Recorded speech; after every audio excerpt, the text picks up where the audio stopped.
Video पसंद आने पर लाइक, शेयर और सब्सक्राइब ज़रूर कीजिएगा। साथ ही कमेंट सेक्शन में बताइएगा कि आपको ये कहानी कैसी लगी और बेल आइकन दबाना मत भूलिएगा ताकि मेरे हर वीडियो की सबसे पहली अपडेट आपको मिले। कैलाश पर्वत के सुंदर शिखर पे भगवान शिव भगवती गौरी के साथ विराजमान है। एक समय भगवती गौरी ने भगवान शिव से आग्रह करते हुए कहा, हे भगवान, यदि आप मुझे अपनी प्रिय समझते हैं तो कृपया कर मुझे एक ऐसे व्रत के बारे में बतलाएं जिसके कारण आप मेरे पति हुए हैं, जिसको करने में थोड़ा श्रम हो परंतु फल उसका सबसे श्रेष्ठ हो। तब भगवान शिव भगवती गौरी को ऐसा उत्तर देते हैं, हे देवी, मैं आपसे जिस व्रत के बारे में बतलाता हूँ वो जैसे गंगा नदियों में, महाभारत पुराणों में और सामवेद वेदों में श्रेष्ठ है, उसी प्रकार व्रतों में श्रेष्ठ है यह व्रतराज है। हे देवी, आपका जन्म पर्वतराज हिमालय की पुत्री के रूप में हुआ था। तब आपने बाल्यकाल में ही 12 वर्षों के लिए अधोमुखी अर्थात उल्टा मुंह करके केवल धूम्र का सेवन किया था। उसके बाद 64 वर्षों के लिए अन्य जल ताक के मेरी आराधना की थी। तब आपने केवल सूखे बिल्व पत्र का ही सेवन किया था, जिसके कारण आपका एक नाम अपर्णा भी पड़ा। हे सतियों में श्रेष्ठ देवी, उन 64 वर्षों में श्रावण मास की मूसलाधार बारिश में तुमने खुले मैदान में बैठ के, माघ की विकराल ठंड में तुमने आधी जल में बैठ के, वैशाख की जला देने वाली गर्मी में पंचाग्नि से अपने शरीर को तपाते हुए मेरी तपस्या की। तुम्हारी इस भीषण तपस्या को देख के तुम्हारे पिता और माता चिंता में पड़ गए कि इतनी श्रेष्ठ कन्या को वो त्रिदेवों के अतिरिक्त और किसको दे सकते हैं।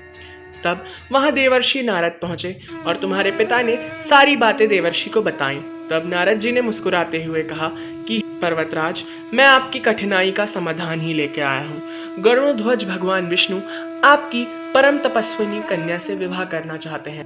मेरा भी यही मत होगा कि इंद्र, अग्नि, सूर्य देवताओं में श्रेष्ठ भगवान विष्णु ही उसके लिए सर्वोत्तम होंगे।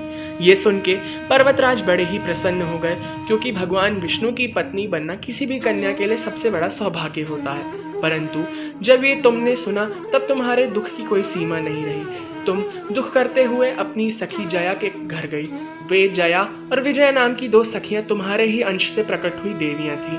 उन दोनों के सामने तुमने भारी विलाप किया और कहने लगी कि अब इस दुख के कारण मैं अपने प्राण त्याग दूंगी।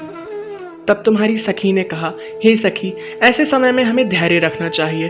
प्राण देना किसी भी प्रकार का समाधान नहीं है, परंतु हम तुम्हारी सर्वप्रिय सखियां हैं। तुम भी हमें प्राणों से प्यारी हो, इसलिए हम इसका समाधान अवश्य निकालेंगी। तब उन जया और विजया नाम वाली श्रेष्ठ सखियों ने तुम्हारा हरण कर लिया। तुम्हें महल में ना पाके तुम्हारे माता और पिता शोक करने लगे। पूरे राज्य में तुम्हारी खोज करवाने के बाद भी जब तुम नहीं मिली तो सारे मंत्रियों सहित तुम्हारे पिता शोकमग्न हो गए।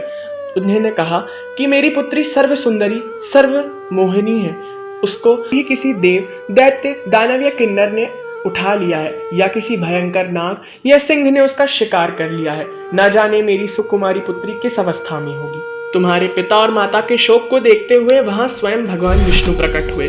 उन्होंने कहा, हे राजन, चिंता ना करो, तुम्हारी पुत्री स्वयं सभी चिंताओं का नाश करने वाली है।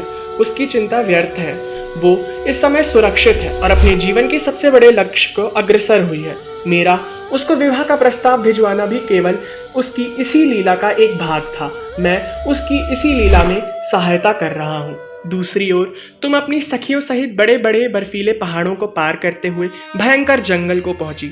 उस वन में तुमने एक बड़ी गुफा को देखा और अपनी सखियों सहित वहीं प्रवेश कर गई। देवी, तुमने उस जगह पे मेरी बालू की एक शिवलिंग बनाई। वहां तुमने अपनी सखियों सहित मिलकर रात भर जागरण किया, विभिन्न प्रकार से मेरे गीत और भजन गाए, साथ में मेरी अलग अलग लीलाओं का वर्णन भी किया। हे देवी, तुम्हारे उस कठिन तप और शिव आराधना के कारण स्वयं मेरा आसन भी डोलने लगा। देवी, उस समय तुम्हारे भक्ति भाव से प्रसन्न हो मैं तुम्हारे समक्ष प्रकट हुआ। मैंने कहा, हे शुभे, तुम किस फल की आशा से मेरा ये व्रत धारण कर रही हो? तुमने अपनी सखियों सहित जो महान व्रत किया है, मैं उससे अत्यधिक प्रसन्न हूँ। मांगो, तुम्हें इसके बदले क्या वरदान चाहिए?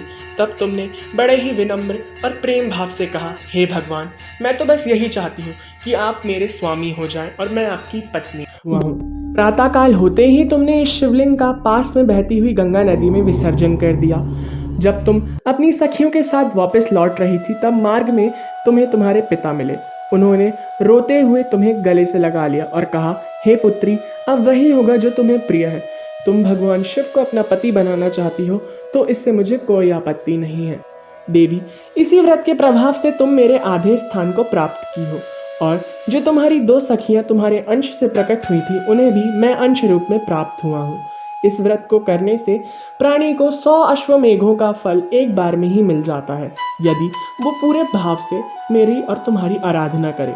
इस व्रत का नाम हरतालिका पड़ा है क्योंकि तुम्हारी तालिका अर्थात सखियों द्वारा तुम्हारा हरण हुआ था। देवी, यदि कोई स्त्री अहंकारवश इस व्रत के नियमों को तोड़ दे तो उसको इसका भीषण फल भी चुकाना पड़ता है, परंतु सद्भाव से भक्ति करते हुए मेरा और तुम्हारा ध्यान करे तो सारे विश्व का ऐश्वर्य उसे ही प्राप्त होता है। ये व्रत कुंवारी कन्याएं और सुहागिन कन्याएं दोनों ही करती हैं।